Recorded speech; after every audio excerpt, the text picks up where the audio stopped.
Waalaikumsalam warahmatullahi wabarakatuh. Ya, gimana teman-teman kabarnya semua? Alhamdulillah. Biasa. Ya, sebelumnya saya izin memperkenalkan diri. Nama saya Muhammad Fardan Rabani, yang bisa akrabnya dipanggil Pikar. Fardan.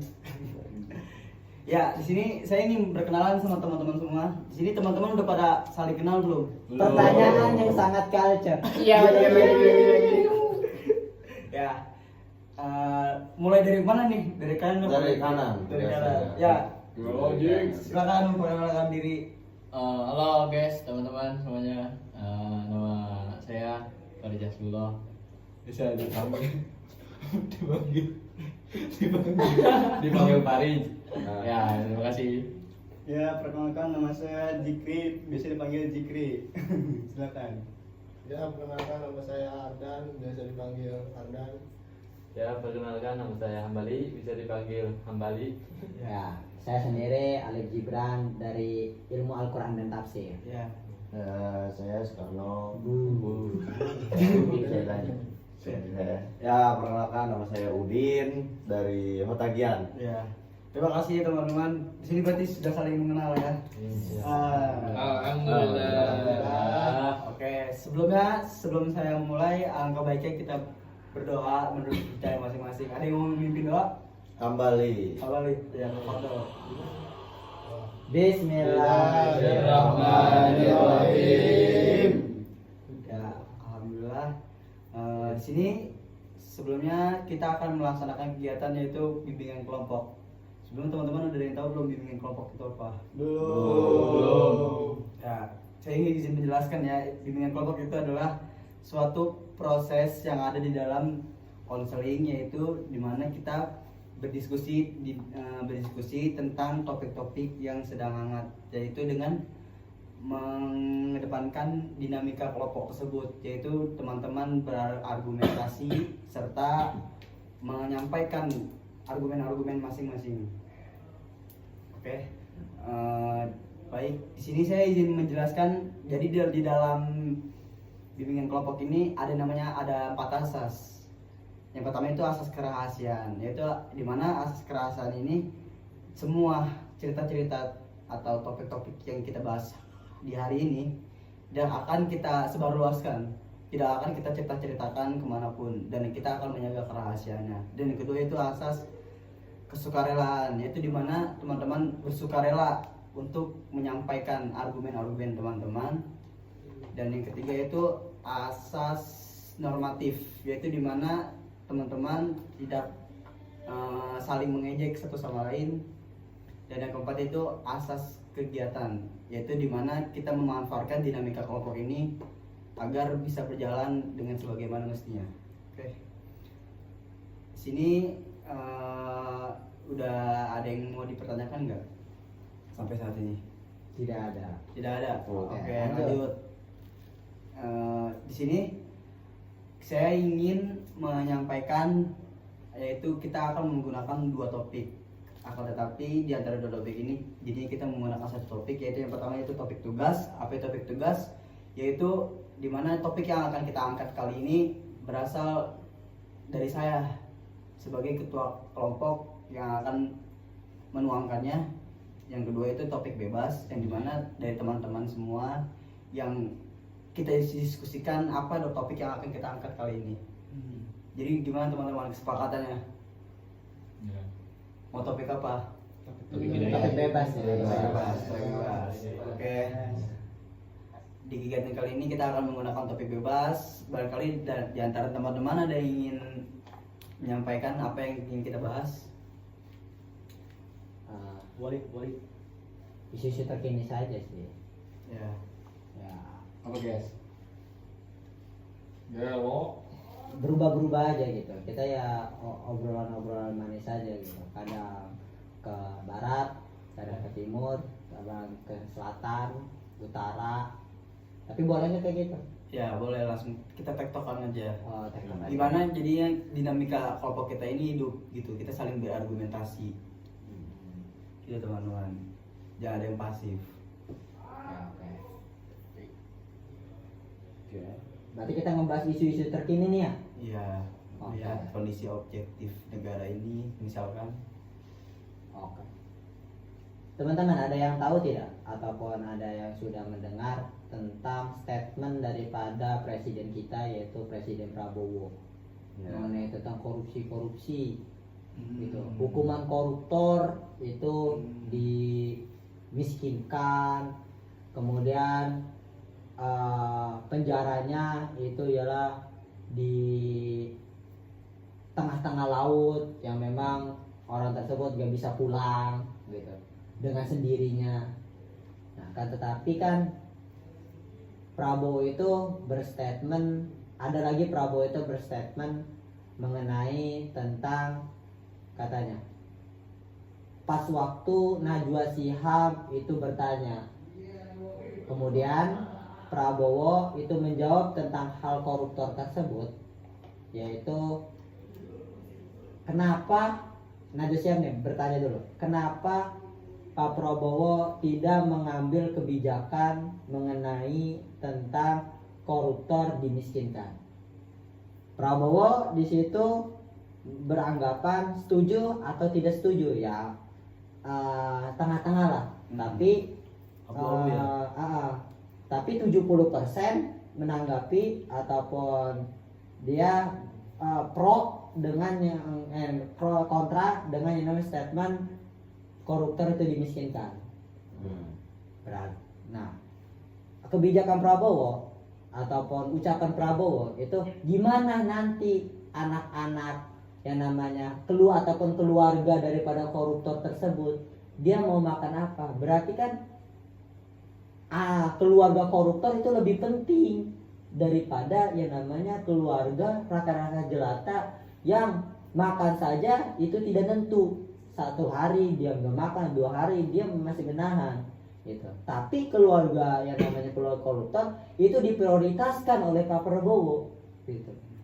Tapi di sini udah ada yang tahu kan tentang isu-isu tersebut yang memang pertemuan Najwa Shihab nggak keluar daripada media sosial, ternyata tiba-tiba langsung berdiskusi di meja bundar dengan yang namanya jurnalis terkenal gitu, profesional dengan jurnalis profesional bertemu dengan Pak Prabowo. Kemudian Pak Prabowo juga mau yang namanya berdiskusi lagi, bertemu lagi dengan yang namanya pelopor daripada Indonesia Gelap. Nah begitu. Coba aja kita bahas sekarang tentang yang namanya koruptor tersebut.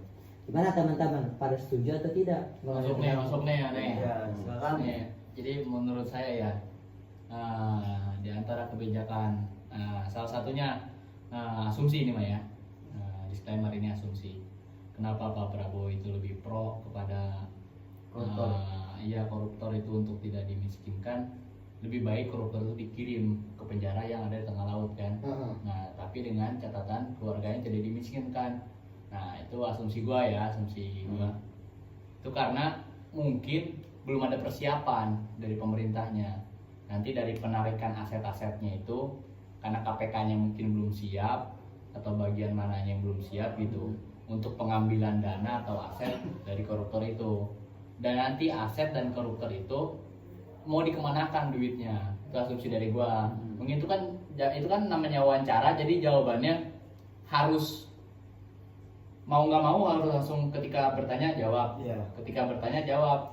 Jadi belum ada persiapan atau tidak di briefing terlebih dahulu gitu. Tidak ada skripnya ya? Ya nggak ada skripnya, bukan berarti seperti itu main film. Jadi jawaban yang ada di asli itu mungkin ya, tapi ada alasan tertentu lah setiap orang ngomong begitu. Tapi tetap kita sebagai rakyat seharusnya kita tetap ya sebagai aturan ya, sepemikiran kita ya sebagai warga sipil, seharusnya Prabowo itu lebih memihak kepada rakyat ya.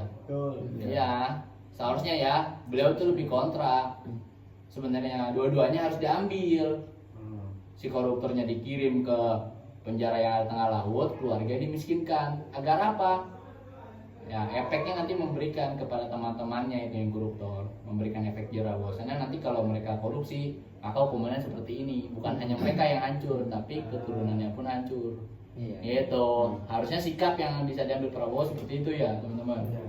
Nah kalau gini ya, kalau memang sampai dihukum mati kan ada kan kayak koruptor Iya, dihukum mati di negara-negara lain kan. Ah. Yang itu lebih Lebih apa ekstrim. ya, lebih ekstrim kan. Ya, kayaknya. Tapi kalau kita berpandangan dengan yang namanya berpemikir mendalam mengenai tentang hukuman mati ya, hukuman mati. Karena kalau memang contoh orang membunuh orang, nanti pasti di situ bukan pasti ya, di situ ada yang namanya peraturan ataupun yang namanya hukuman, dia telah membunuh orang langsung hukuman mati. Banyak ya di berita-berita gitu, hukuman mati gitu kan. Nah berarti kalau anggapan hukum ya, hukum di sini gitu, ataupun hukum yang sudah beredar, kalau orang yang merugikan satu yang namanya satu orang atau orang merugikan orang lain gitu, itu bakal yang namanya hukumannya akan besar. Iya. Koruptor itu Merugikan. merugikan orang lain atau tidak, kan gitu kan pertanyaan, merugikan orang lain atau tidak. Karena kan di kita juga sebagai rakyat sipil tiba-tiba melihat berita bahwasanya korupsi berapa miliar, berapa triliun gitu kan. Tapi di kita ya biasa-biasa saja kan ada gitu kan, ada yang biasa-biasa aja. Kok duit negara ini banyak sekali kan. Nah bisa dilihat lagi ataupun disamakan gitu, disamakan. Orang yang membunuh orang lain itu merugikan ya, Iya. merugikan. Kemudian koruptor merugikan orang lain atau tidak? Tetap merugikan. Merugikannya gimana? Merugikannya begini. Koruptor mengambil uang-uang daripada rakyat, kemudian mengambil yang namanya uang-uang negara, ya duit-duit negara. Nah, otomatis rakyat itu ialah ada yang gak makan. Dari situ. Berapa juta orang yang tidak makan? Gitu kan. Makanya yang harus dipandang dulu. Oh, rakyat jelata. Apa emang yang namanya kecocokannya gitu, kesesuaiannya itu menurut saya pribadi nih, kesesuaiannya itu dengan yang namanya orang rakyat jelata itu tidak makan gara-gara koruptor tersebut. Nah, koruptor mengambil uang-uang rakyat. Nah, berarti nanti ada orang yang tidak makan. Nah, di situ dihitung berapa juta orang yang tidak makan itu gara-gara koruptor. Orang yang tidak makan nanti yang tenaga kurang. Akibat tenaga kurang itu ialah bisa mengakibatkan kematian. Berarti koruptor juga bisa membunuh berapa juta orang. Tanpa menyentuh. Iya. Kenapa tidak dihukum mati kan ya? Iya. Iya enggak sih? Kalau itu asumsi saya ya, Ya, asumsi. Disamakan saja gitu, disamakan saja dengan yang namanya orang yang membunuh orang lagi gitu. Tapi emang ada nggak sih undang-undang bahwasanya kalau ini asumsi ya, ataupun dan juga bertanya ya, berstatement ataupun boleh gak ini searching di Google gitu? Boleh. Searching Google karena kita nggak tahu undang-undangnya, bukan nggak tahu undang-undang, yang namanya yang lebih tepat ya dijadikan sebuah referensi gitu kan. Ada di dalilnya, ada dalilnya. Orang yang membunuh orang lain ataupun pembunuh itu dihukumnya apa? Gitu. Apakah yang namanya hukuman mati atau tidak? Kalau sampai hukuman mati berarti disamakan saja dengan koruptor. Iya, betul. Ya kan? Kayak gitu aja sih. Gitu. Kayak dimiskinkan. Tapi negara-negara lain sangat berani mengambil kebijakan, gitu. Padahal di negara-negara lain itu orangnya. Ataupun negara mana ya, Korea Utara itu berapa juta orang? Banyakan Korea Utara atau Indonesia? Indonesia nomor berapa di dunia gitu? Ya. Berarti kan kalau yang namanya koruptor itu, contohnya Korea Utara ya. Korea Utara itu coba lihat kebijakan daripada Korea Utara, kayak ngeliat di video-video yang FYP atau Instagram atau TikTok gitu. Kita melihat kan koruptor kemudian dimatikan oleh yang namanya presiden Korea Utara tersebut, dijebak langsung mati gitu kan. Nah, lihat ya gitu. Apakah memang Indonesia itu takut kehilangan manusia yang ada di atau manusia orang-orang cerdas di Indonesia gitu? Atau memang Indonesia ini takut kehilangan orang ataupun kehilangan masyarakatnya gitu? Masyarakat kita banyak. Korea Utara itu masyarakatnya Sedikit lebih dari. contohnya sedikit. Dia tidak takut untuk kehilangan orang. orang tersebut. Nah itu kan dijadikan sebuah perbandingan. Nanti kan gara-gara koruptor mendadak kemudian uang tidak ada, ya kan, ataupun buat APBD, APBN, segala-segala lah buat kebutuhan-kebutuhan negara, itu bakalan nanti pemerintah duitnya dari mana? Dari rakyat dong, ya kan, dari rakyat. Nah rakyat tersebut nanti diadakanlah kebijakan-kebijakan yang memang tidak sesuai, akhirnya menimbulkan apa? Inflasi lagi gitu. Tapi gimana, itu sih tanggapan ataupun asumsi saya gitu. Baik, barangkali teman-teman ada yang mau Ya. menanggapi lagi? Izin masuk ya terkait tanggapan teman-teman tadi yang sudah memberikan argumentasi ataupun aspirasinya terkait isu yang kita bahas malam hari ini. Salah satunya izin menambahkan daripada saudara saya tadi Faris Hasbullah apa Hasbullah? Oh iya. Faris Hasbullah. Ibu tahu. Nah, Waduh bahaya. karena memang begini, untuk terkait awal itu Prabowo menyatakan sikap ketika sebelum pemilihan presiden itu Prabowo masih menduduki di capres calon presiden, dan ketika itu Prabowo menyatakan sikap bahwa akan menindaklanjuti ataupun akan mengejar daripada koruptor sampai Katartika pun akan dikejar, sampai ke lubang semut pun akan dikejar oleh Prabowo. Karena memang salah satunya koruptor itu adalah pengambil daripada uang-uang rakyat yang memang merugikan daripada rakyat.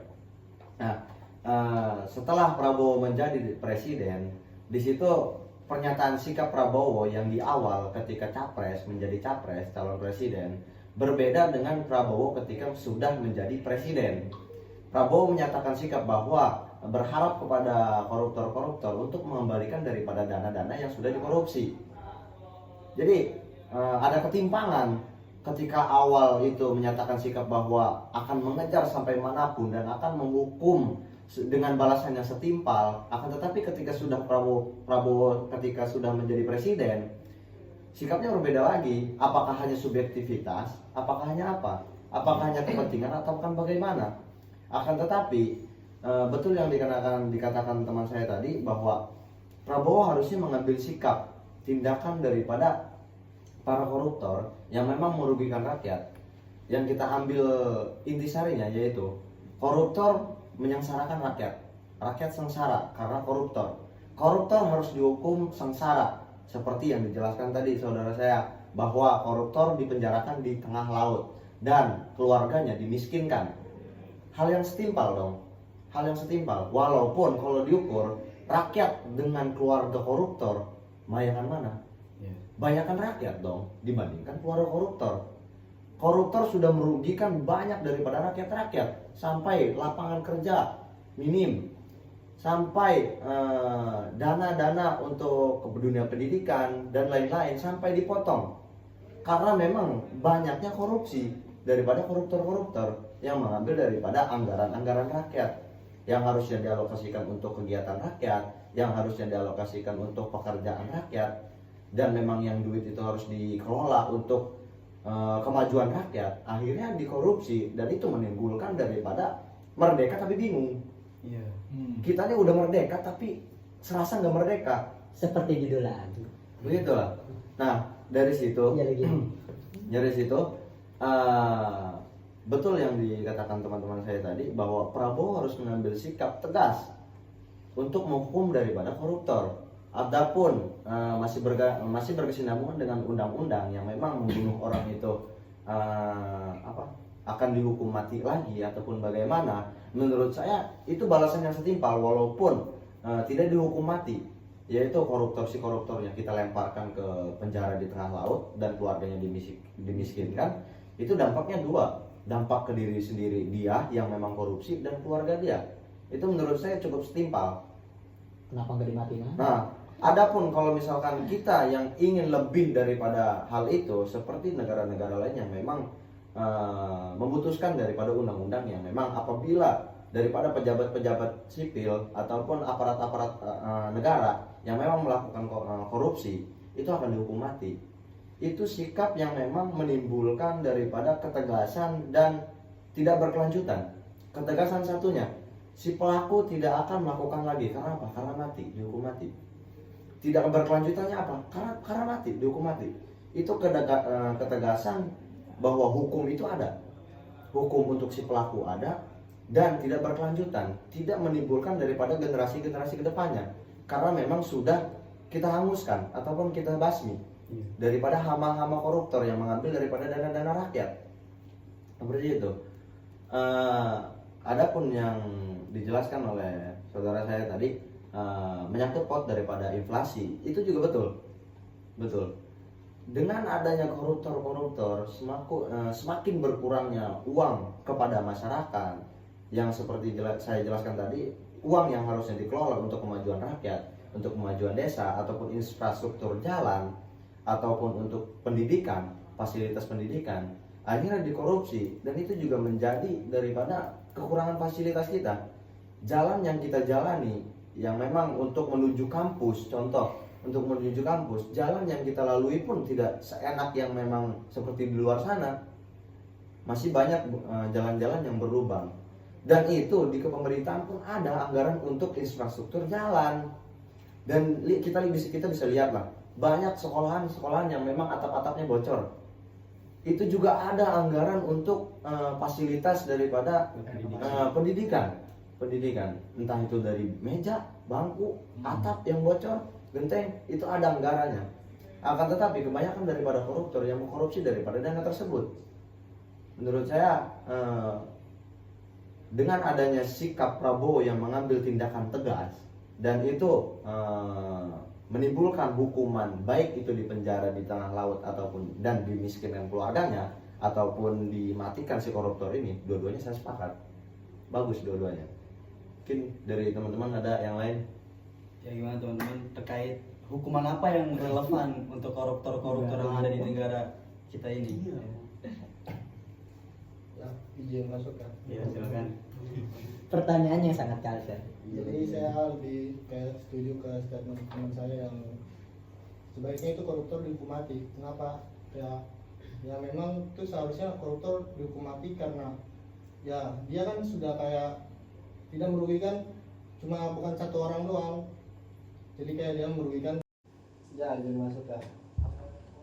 Saya setuju kalau misalkan statement saudara saya yang tadi ngomong tuh.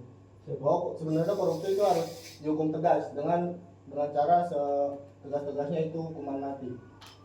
Gimana bisa dihukum tegas kan dalam kita ambil dalam perspektif Islam aja ya. Yang pernah saya belajar di kelas prodi ilmu Al-Quran dan tafsir itu prodi YAT. Oh iya. Oh, iya. Sama saya juga ya. Tapi kamu berkenal kelas mana? Kelas D. Oh kelas D. Nah, kayak mana kan kalau misalkan di perspektif Islam tuh kalau misalkan sering lah kita dengar misalkan kayak di TikTok apa di mana-mana itu udah lazim lah. Gitu. Kayak misalkan di ada yang orang maling tuh tangannya harus dipotong, kisos. Itu sedangkan kalau orang maling aja kan ibaratnya merugikan cuma kayak satu keluarga doang. Itu hitungannya paling dikit lah. Kan kalau misalkan kayak koruptor itu merugikan rakyat yang jumlahnya ribuan bahkan jutaan. Menurut saya itu emang harus dihukum mati. Sedangkan yang kita di Indonesia itu mayoritas Islam. Ya. Berarti seharusnya hukumnya hukum Islam. Lah kenapa kalau misalkan kita mayoritas Islam di Indonesia nggak dibikin hukum Islam, sedangkan yang di luar negeri kayak misalkan Korea Utara yang bukan Islam tapi menerapkan hukum Islam gitu. Yang menurut saya gitu. Iya sih benar. Kayak koruptor emang harus ditindak lanjut ataupun diambil tindakan yang tegas. Kalau nggak tegas kan kayak sekarang, kayak yang korupsi 270 ya? Triliun. 71 triliun. Iya, 271 triliun tuh. Itu hukumannya berapa tahun? 6. Hah? 6. Kemudian sama orang yang maling Maling ayam. maling kayu nenek-nenek. Maling kayu berapa? 10 ya? Iya, 10. 10. Nah, itu kan timpang banget kan.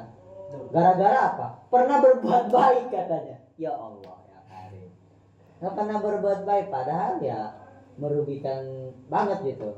Emang harus benar-benar gitu kalau memang ingin gitu di Indonesia ini pengen berhenti, menurut saya pribadi nih, itu memang harus ada tindakan yang tegas mengenai koruptor. Jangan yang namanya ketika koruptor udah ya yang nama hukumannya kayak dipermainkan, nggak ada transparansi. ya kan kayak gitu. Jadi disepelekan gitu ya. Iya, ketika yang namanya rakyat-rakyat biasa, yang namanya maling, ya karena memang benar-benar maling.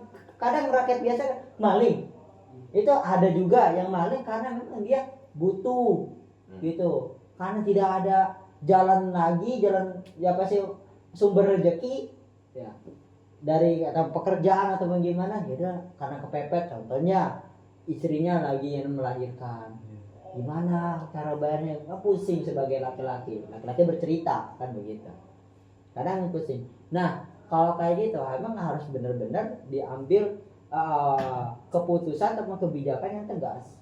Kalau tidak ya selama-lamanya korupsi yang ada di Indonesia itu berkembang biak gitu. Berarti apa nih, kita kan sebagai mahasiswa nih harus solutif. Iya. Itu solusi apa yang bisa kita ambil gitu. Apa supaya ini berhenti stuck di generasi ya di generasi 60-an, di Kalau generasi 70-an. Jangan kalau sampai saya berkelanjutan ke generasi kita gitu. Kalau saya mah Sampai gini ke sih. atasnya. Kalau pernah berpikir ya, karena memang gini, ada orang yang ketika pemilihan gitu, ketika pemilihan pilpres, baik pilpres atau pilkada itu kan pemilihan wakil-wakil rakyat kita, pejabat-pejabat kita, ketua-ketua kita, atau presiden lah, gubernur, bupati lah, ya memang yang bisa ataupun yang menjadi wakil kita lah gitu. Kita percaya sama dia gitu. Nah itu kan kadang ya gara-gara emang kayak ya serangan pajar ataupun sebagainya, ya nggak sih, kita nggak boleh bohong dong. Serangan pajar kan ada, Money politik. ya money politik. Nah kan dari pemikiran kita kadang ada orang pejabat nih ataupun yang namanya calon ketua apalah atau presiden ataupun yang sebagainya, calon ketua aja intinya, itu ada yang kaya ada yang miskin. Nah itu milih yang mana, yang kaya atau yang miskin?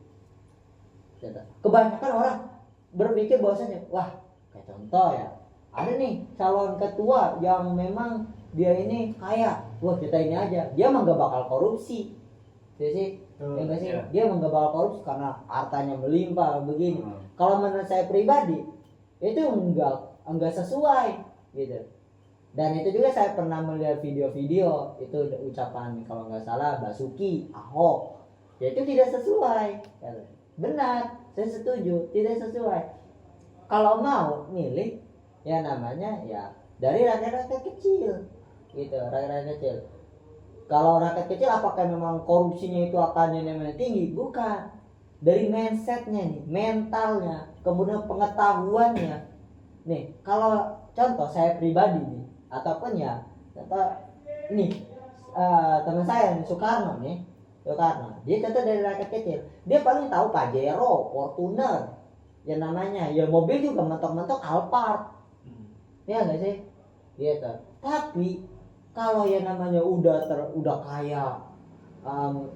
kaya banget gitu, kemudian berpemikiran apa yang dia harus korupsi, dia udah hartanya udah banyak. Bukan cok, dia beda kebutuhannya yang sangat yang sangat tinggi.